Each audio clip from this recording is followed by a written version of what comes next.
Hey everyone, I'm Guillory Darabi and I've been covering the climate crisis all over the world. For now, I'm working from here, home. Now, I know with the COVID-19 shutdowns, life has been a struggle for a lot of people, so this may not be the easiest time to hear about something that's going to happen in a decade from now. But what if I told you the COVID-19 pandemic, the global economic crash, and climate change are all actually linked? Just hear me out.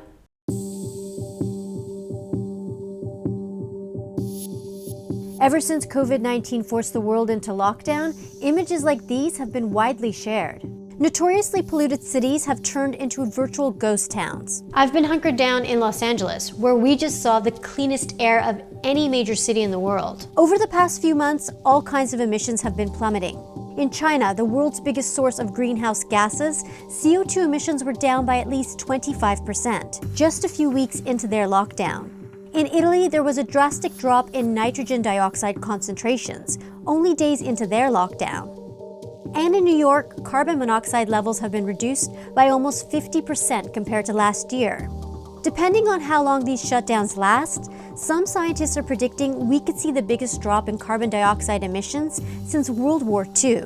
The pandemic seems to be giving the planet a break from some of our most destructive industries and lifestyles.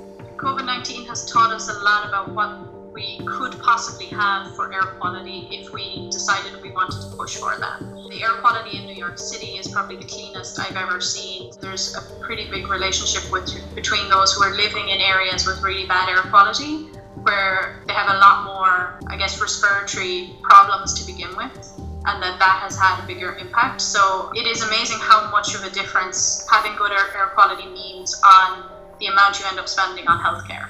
For example, a 2016 World Health Organization study found that more than 4 million people died that year, directly due to air pollution.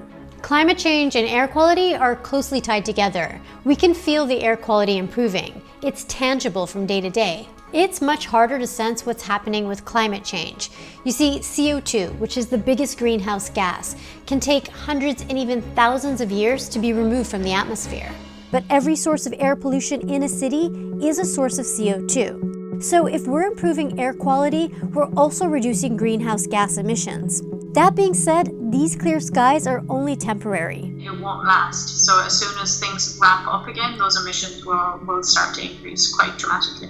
Roshin's teams say they're already detecting pollution spikes in China, which has relaxed its emissions regulations as it tries to reboot production. The Trump administration has already begun rolling back key environmental protections, including rules aimed at curbing harmful auto emissions. And some industries no longer have to monitor or report on their emissions during the pandemic. Mega polluters like airlines are also getting massive bailouts. On the surface, that might seem understandable. Anything to restart the economy and get people back to work, right? But the economy wasn't crashed by environmental regulations. In fact, some people like policy expert Jacqueline Klopp say this is the time for even stricter rules. A global pandemic is a failure in policy. Is it truly tone deaf to be asking for tougher environmental regulations when so many people are out of work and struggling? I think that it's important as we talk about these bailouts to these sectors that are high carbon emitters, that we first of all deal with the crisis and support the workers. And there should be no conditions on supporting the workers. I think there has been a lot of concern about unconditional support for these sectors, and then you get stock buybacks and other things that don't really protect workers. But as we move to the next phase of how are we going to rebuild our economies, I think that's where we need to have much stricter conditionalities. It's worth remembering that these bailouts are paid for by the public. And experts say taxpayers have a right to demand reduced carbon emissions in exchange for saving these industries. And avoiding future climate and health disasters could also save the public a lot of money in the long term. Climate change is a threat multiplier. So as the climate changes and conditions change, we get different spreads of disease. The COVID-19 pandemic has shown us how poorly prepared we are on many levels. A microscopic virus has crashed the global economy, which is why so many people are losing their jobs. It's made clear to us the shortcomings of our health systems, which are now stretched and overloaded. It has shown us how much our reliance on fossil fuels is polluting our planet and destroying our lungs. But just as the problems are linked, potential solutions can be too. Building a green economy could potentially create millions of jobs, while also improving our health and reducing climate change. How do you build a prosperous and low-carbon America during a downturn? America is not a poor country.